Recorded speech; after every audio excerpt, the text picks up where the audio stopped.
Olá, irmãos, irmãs, a nossa saudação a todos vocês é no nome precioso de nosso Senhor e Salvador Jesus Cristo. Nós iremos continuar falando a respeito das 5 características de um culto reformado e hoje falaremos sobre a 4ª característica, que é um culto que dá ênfase na salvação pela graça. Então, o nosso tema é sola gratia ou sola gratia. A graça de Deus, ela aparece como fundamento de uma vida dedicada a Deus e de uma vida de um salvo. O que Lutero quis enfatizar, e principalmente o apóstolo Paulo, é a ideia de que a nossa salvação, ela nunca, em nenhum momento, dependeu de nós. Ela sempre foi fruto da benignidade de Deus, da graça de Deus, através da pessoa de nosso Senhor Jesus Cristo. O nosso texto ele é um pouco longo, então eu quero que você anote para você acompanhar. Carta de Tito, capítulo 2, os versos de 11 a 15, e depois o capítulo 3, os versos de 4 a 8. Eu vou ler essa primeira parte. Tito 2, de 11 a 15.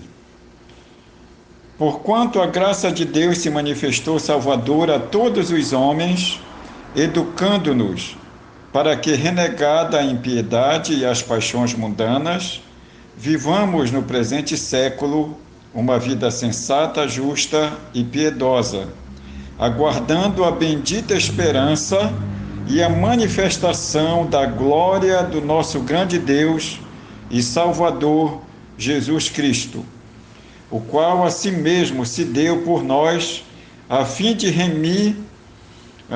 remir-nos de toda iniquidade e purificar para si mesmo um povo exclusivamente seu e zeloso de boas obras. Dize estas coisas, exorta e repreende. Repreende também com toda autoridade, ninguém te despreze. Agora Tito 3, os versos de 4 em diante.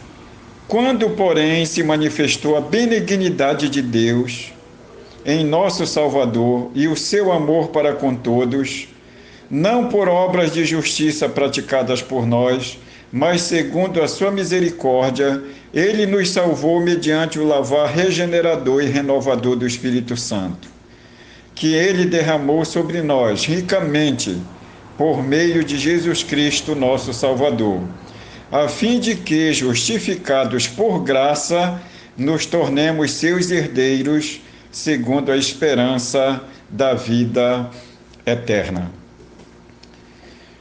Então, a sola gratia, o sola gratia, era uma ênfase que Lutero queria demonstrar aos seus contemporâneos, que para o homem ser salvo, ele depende única e exclusivamente da graça de Deus. Ele é salvo pela graça, e não através de seus méritos, e nem através de intercessão de uma outra pessoa, e nem também tendo um santo como padroeiro ou intercessor. O único mediador entre Deus e os homens é o nosso Senhor Jesus Cristo, homem. E depois da morte segue-se o juízo. Então, se pelo pecado todos pecaram, todos morreram, somente pela graça, através de Jesus Cristo, aquele que crê é vivificado. Tito, a quem Paulo escreve essa carta, é um homem bem conhecido dele, Ele, nas cartas de Gálatas, 2 aos Coríntios e 2 a Timóteo, Paulo fala muito bem dele, Tito ele é um gentil convertido a Cristo. Em 2 Coríntios 8, 6, Tito é encarregado de levar a carta de 2 Coríntios à igreja. Em 2 Coríntios 8, 23 e 24, Tito aparece como alguém de confiança do apóstolo Paulo, como um obreiro, como um ministro da palavra de Deus. Então ele era um homem também de boas iniciativas, de acordo com 2 Coríntios 8, 16 e 17. Era um servo de Deus, um homem enganjado na obra de Deus.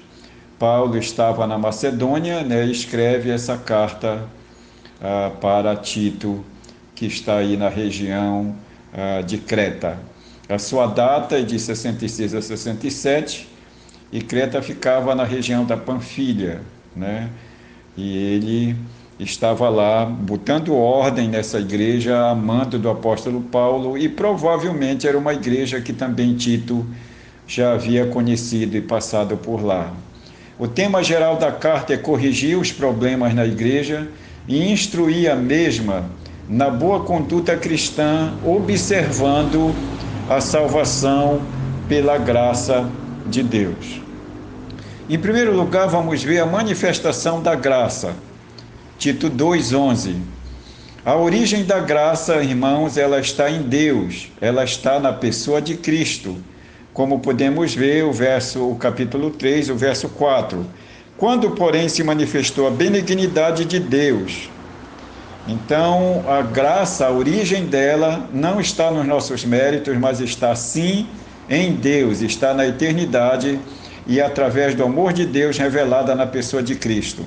A natureza da graça é um dom que procede de Deus, como diz o capítulo 3, o verso 4, por sua benignidade. Deus não somente é bom, ele é benigno, ele tem prazer de onde está o mal, ele substituir com o bem.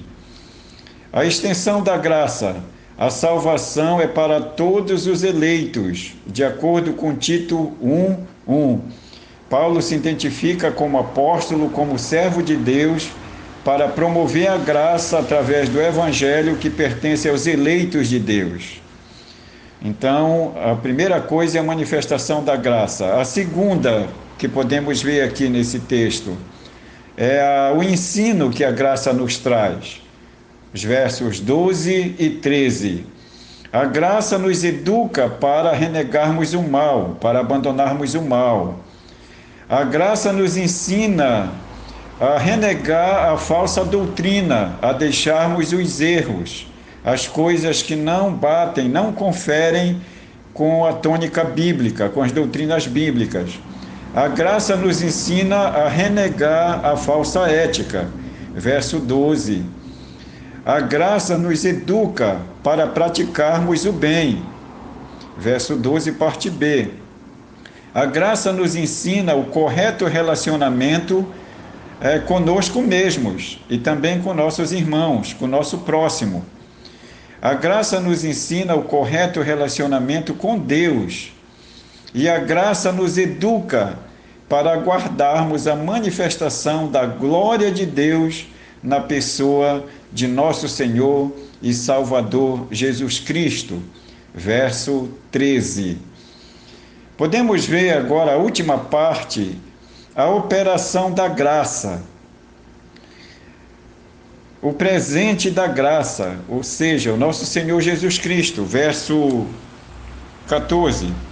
O qual a si mesmo se deu por nós, a fim de remir-nos de toda iniquidade e purificar para si mesmo um povo exclusivamente seu, zeloso de boas obras.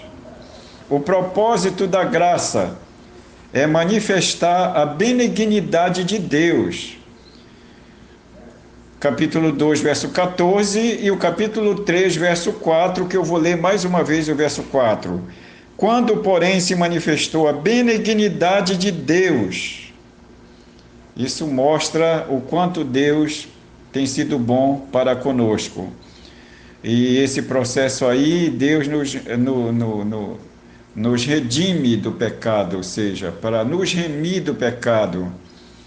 E Deus também, uma vez que somos remidos do pecado, Ele nos purifica de todo o pecado, ou seja, para que nós sejamos seu povo exclusivo, seu povo próprio, seus sacerdotes, ministradores da sua graça através da pregação do Evangelho e da nossa vida de obediência a Ele, como diz o apóstolo Pedro na sua segunda carta, na sua primeira carta, capítulo 2, verso 9, né? Que nós somos a raça eleita, o sacerdócio santo de Deus, a nação santa, povo de propriedade exclusiva de Deus. O resultado da graça, nessa questão da operação da graça, é que nós somos justificados por graça. O verso 7. A fim de que, justificados por graça, nos tornemos seus herdeiros, segundo a esperança da vida eterna. Então, o resultado desta operação é que nós somos justificados por graça. E também nós nos tornamos seus herdeiros, nós somos adotados, herdeiros da vida eterna. Nós nos tornamos um povo exclusivo de Deus. Nós nos tornamos um povo zeloso de boas obras.